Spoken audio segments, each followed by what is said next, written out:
பொது சிவில் சட்டத்தை எதிர்த்து மதுரையில் முஸ்லிம் ஐக்கிய ஜமாத் சார்பில் கண்டன ஆர்ப்பாட்டம் நடத்தப்பட்டது.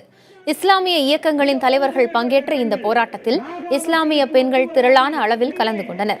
மத்திய அரசு கொண்டுவர முயற்சிக்கும் பொது சிவில் சட்டம் இஸ்லாமியர்களுக்கு எதிரானது என்றும் அதனை அமல்படுத்தக்கூடாது எனவும் போராட்டத்தில் வலியுறுத்தப்பட்டது. தலாக் முறையை ரத்து செய்யக்கூடாது என முழக்கமிட்ட அவர்கள் பொது சிவில் சட்டத்தினால் இந்தியாவின் ஒருமைப்பாடு பாதிக்கப்படும் என தெரிவித்தனர். இந்த நாட்டிலே வாழ்கிற இந்த கலாச்சாரங்களை, மொழிகளை, அவர்களுடைய பண்பாடுகளை, நாகரிகங்களை எல்லாம் ஒருமுகப்படுத்தி ஒரே மாதிரியான சட்டம் என்பது இந்த நாட்டினுடைய பன்முகத்தன்மைக்கும், இந்த நாட்டினுடைய இறையாண்மைக்கும், இந்த நாட்டினுடைய அடிப்படைகளுக்கும் எதிரானது. இந்தியாவின் ஜனநாயகத்தையும் பாதுகாக்கும் நோக்கத்தோடு நாங்கள் எல்லோரும் ஒன்று திரண்டிருக்கின்றோம். மதச்சார்பற்ற கட்சிகள், சமூக நீதி பேசும் இயக்கங்கள், சிறுபான்மை ஒடுக்கப்பட்ட அமைப்புகள், பிற்படுத்தப்பட்ட அமைப்புகள் எல்லோரோடும் தொடர்ந்து பேச்சுவார்த்தை நடத்தி நாடு தழுவிய போராட்டமாக நாங்கள் முன்னெடுக்கப் போகின்றோம்.